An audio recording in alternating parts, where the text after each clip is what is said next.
श्रीमद्भगवद गीता अध्याय 1 से 5 पूर्ण व्याख्या प्लस सरल उदाहरणों सहित हिंदी स्क्रिप्ट कोड कंसोल/वॉइस ओवर हेतु। अध्याय 1 अर्जुन विषाद योग। कुरुक्षेत्र के मैदान में युद्ध की पूरी तैयारी हो चुकी है। दोनों सेनाएं आमने सामने खड़ी हैं। शंख बज चुके हैं। वातावरण गंभीर है। अर्जुन अपने सारथी कृष्ण से कहते हैं, हे कृष्ण, मेरा रथ युद्ध भूमि के बीच ले चलो। मैं देखना चाहता हूं कि मैं किन से युद्ध करने जा रहा हूं। जब अर्जुन चारों ओर देखता है तो उसे अपने ही लोग दिखाई देते हैं। गुरु द्रोण पितामह, भीष्म मामा, चाचा, भाई, मित्र, यह देखकर उसका मन टूट जाता है।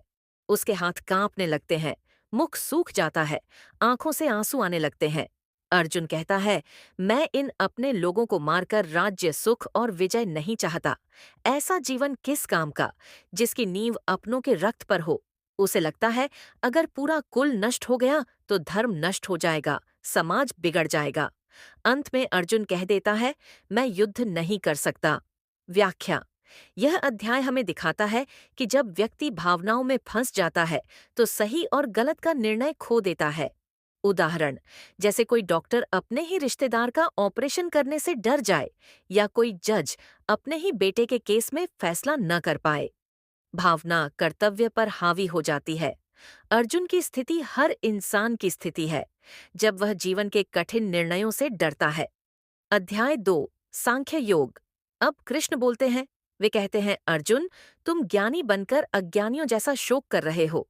आत्मा कभी मरती नहीं, शरीर बदलता है, आत्मा नहीं।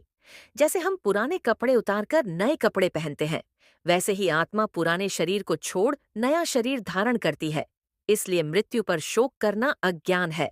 फिर कृष्ण कहते हैं, तुम क्षत्रिय हो, तुम्हारा धर्म है। अधर्म के विरुद्ध खड़ा होना कर्म करो, पर फल की इच्छा छोड़ दो। यही है, कर्म करो पर आसक्त मत हो। व्याख्या। कृष्ण यहाँ जीवन का सबसे बड़ा नियम बताते हैं। हम कर्म पर नियंत्रण रखते हैं पर परिणाम पर नहीं। उदाहरण, एक छात्र का काम है पढ़ना, पर पास या फेल होना सिर्फ उसके हाथ में नहीं।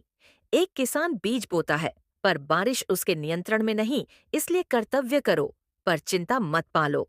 अध्याय 3 कर्म योग। अर्जुन पूछता है, अगर ज्ञान श्रेष्ठ है तो फिर कर्म क्यों? कृष्ण कहते हैं, कोई भी मनुष्य कर्म किए बिना नहीं रह सकता। यहाँ तक कि चुप बैठना भी एक कर्म है। त्याग कर्म का नहीं, आसक्ति का होना चाहिए। जो व्यक्ति कहता है मैं कुछ नहीं करूंगा, वह भी मन में कर्म करता रहता है। सच्चा योगी वह है जो कर्तव्य करता है पर अहंकार नहीं रखता। व्याख्या। यह अध्याय सिखाता है कि काम से भागना समाधान नहीं। उदाहरण, कोई कर्मचारी कहे मैं नौकरी छोड़ दूंगा तो तनाव खत्म हो जाएगा, लेकिन बिना जिम्मेदारी के जीवन और अधिक परेशानी लाता है। सही रास्ता है, काम करो पर स्वयं को ईश्वर का साधन। अध्याय 4 ज्ञान कर्म संन्यास योग। कृष्ण कहते हैं, यह ज्ञान नया नहीं है, यह सनातन है। जब जब धर्म कमजोर होता है और अधर्म बढ़ता है, तब मैं अवतार लेता हूँ, दुष्टों के विनाश के लिए, सज्जनों की रक्षा के लिए। फिर कृष्ण कहते हैं, जो मुझे कर्मों से परे जान लेता है, वह कर्म करते हुए भी बंधन में नहीं पड़ता। ज्ञान अग्नि सभी पाप कर्मों को जला देती है। व्याख्या।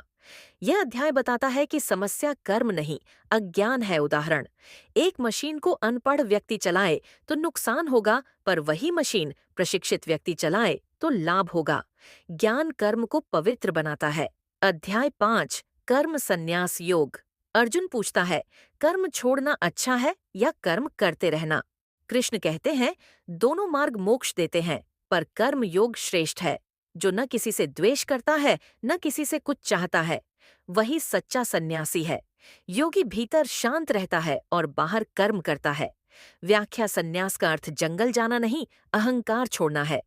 उदाहरण, एक गृहस्थ जो ईमानदारी से काम करे और परिणाम ईश्वर पर छोड़ दे, वह उस साधु से बड़ा योगी है जो बाहर से त्यागी है पर भीतर इच्छाओं से भरा है। गीता हमें सिखाती है, जीवन से भागो मत, जीवन को समझो, कर्तव्य करो, आसक्ति छोड़ो और भीतर से मुक्त बनो। जय श्री कृष्ण।